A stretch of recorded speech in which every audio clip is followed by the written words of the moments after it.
jueves llega una de las citas más clásicas desde Ser Deportivos en lo que a montaña se refiere. Miguel Ángel Garrosa, muy buenas. Hola, Vero. Porque ya están aquí los Montes Bocineros, un año más. Sí, una recomendación para el fin de semana. Visitar el Ganeco. Es un sitio al que llevo yo sin ir bastante tiempo. Pues mira que está cerca, ¿eh?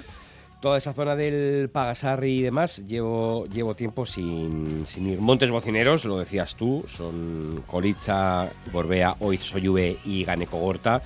En cada edición se elige un monte, ¿no?, para realizar, no sé cómo lo llamarías, si celebración, festejo, recuerdo. ¿Todo junto? Sí, una conmemoración de lo que antiguamente se dice era la llamada Juntas.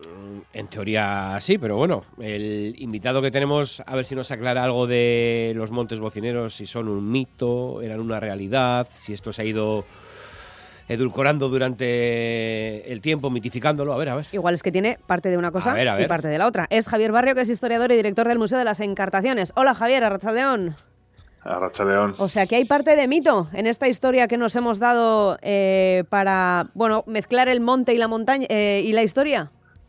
Sí, es una mezcla, como suele ocurrir con muchas de estas cosas históricamente, entre lo que la documentación nos dice, la documentación medieval, lo que nos transmite, y lo que luego se fue construyendo en el siglo XIX y que ha llegado hasta nosotros, ¿vale? Es una mezcla en el que los románticos del siglo XIX, en algo que hoy en día suena un poco raro, como era la defensa, bueno, no sé si es raro tampoco, pero sí un tanto lejano, como era la famosa defensa de los fueros. Sí. En todo ese contexto, pues se creó esta idea de que quizás las llamadas a juntas se hacían desde los montes. Es un poco todo por ahí. Vale, ¿y qué pasa? ¿Que parece que no hay tanto documento que lo atestigüe o que nos lleva a otro sitio desde el cual se llamaba Juntas? Sí, bueno, mira, esto, como comentabais antes, lo que llamáis celebración o así, pues realmente lo que hizo Juntas Generales de Vizcaya hace un montón de años ya es buscar la manera de transmitir a la sociedad la importancia histórica de las juntas y la importancia actual, porque es el Parlamento, ¿no? Sí. Se deciden muchas cosas que nos afectan, ¿no? Entonces, ¿cómo transmitimos eso de una manera, digamos, más accesible, ¿no? Y se empezó a trabajar el tema de los montes bocineros, pero claro, Juntas quería saber un poco, porque ya se hablaba de que había una parte, pues eso, de mito y de realidad. Hicimos una investigación, Goyo Mañares y yo, previamente había habido un investigador, Chomín Echevarría, que ya había dicho que creía que esto lo había señalado Antonio de Trueba. Para la gente que no le suene, Antonio de Trueba es ese señor que está sentado en una escultura en Jardines de Albia, esa escultura que grande hay, pues es que no es tan conocido, pero fue muy famoso en su época. Y bueno, la cuestión de todo esto es que la documentación nos dice lo siguiente, ¿vale? En la documentación del siglo XIV y del XV se señala que las bocinas, que eran 5 bocinas que probablemente no eran cuernos sino de metal, se tocaban antes de la celebración de las Juntas Generales de Guernica. Es muy probable que en origen tuvieran un uso práctico, es decir, la gente se reunía en Guernica, va mucha gente, las juntas en origen eran, digamos, grupos de banderizos, señores medievales con sus pequeñas mesnadas, se distribuirían por Guernica y esas bocinas se tocarían para decirles que empiezan las Juntas Generales. Lo que pasa es que eso se quedó muy anclado, se debió convertir en un rito. Yo siempre lo comparo a cuando se va a San Mamés y se hace lo de Athletic, Sí. que al final se ha convertido como una especie de símbolo que va más allá del propio grito. Pues esto es lo que ocurrió. Y en un momento determinado, López García Salazar, que fue un banderizo, un historiador del siglo XVI, mezcla la tradición de la independencia de las leyendas vascas con los 5 montes bocineros y se quedan ahí ancladas. No va más allá. Cuando se dejan de utilizar en 1500, se quedan en la memoria de la gente porque se habían convertido en un símbolo. Pero le ocurre algo, que es lo que te comentaba, y es que en el siglo XIX, desde el gobierno central, desde la corona, se pretende unificar legislativamente todo el reino, ¿no? Entonces, claro, quieren eliminar los fueros. Y en esa defensa por los fueros se empiezan a estudiar todas las historias y todas las tradiciones. Y había un elemento, si me enrollo me decís que paro, pero No, yo creo que está guay. Cuéntanos, era Javi. importante para todos, que era cómo defendemos los fueros, ¿no? Entonces se llega a un concepto que era, no lo tenemos documentado, pero las leyendas hablan de ello. Hablan de que hay un pacto por el que la corona, los vizcaínos, digamos, aceptan la corona, ¿Sí? siempre y cuando la corona acepte los fueros, ¿no? Claro. Entonces, en todo este concepto intentan explicar cómo ocurrió todo eso y entonces sale el tema de las llamadas juntas, ¿no? Y entonces en ese momento están estudiando un poco cómo era todo y curiosamente es el más antiforista, el que quiere acabar con ello, es un historiador de aquel momento, el padre Llorente, en el que dice, bueno, aquí hablan de 5 bocinas, hablan de algo que ocurre, Y entonces están también en un momento que están haciendo los famosos mapas modernos y dice alguien, bueno, pues si son 5 bocinas, tocarían desde 5 montes para llamar a juntas, malinterpretan la documentación y entonces al final varios autores van diciendo cosas y Antonio de Trueba, el que te comentaba, ese que está en Jardines de Albia, era un personaje famosísimo en la época. Se le llegó a llamar cronista de Vizcaya, una persona muy reconocida.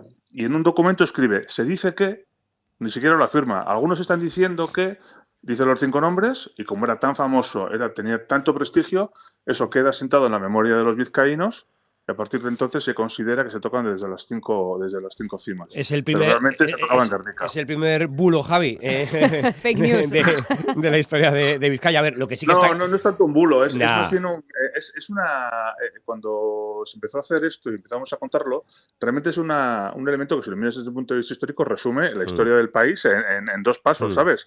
En la antigüedad de las juntas y la lucha para la pervivencia de los fueros, los estudios, la investigación y la consideración de que cómo se debía hacer, ¿no? Nadie lo afirma realmente, ¿eh? O sea, no hay nadie que dice, esto es así. Lo que pasa es que va perdurando, se va transmitiendo poco a poco y acaba calando en la memoria popular. Lo ¿no? que sí que está claro es que sí que se hacía esa llamada desde Guernica con esas sirenas. Luego, según va avanzando esto, en el ideario, ¿por qué se eligen estos montes, Javi, concretamente?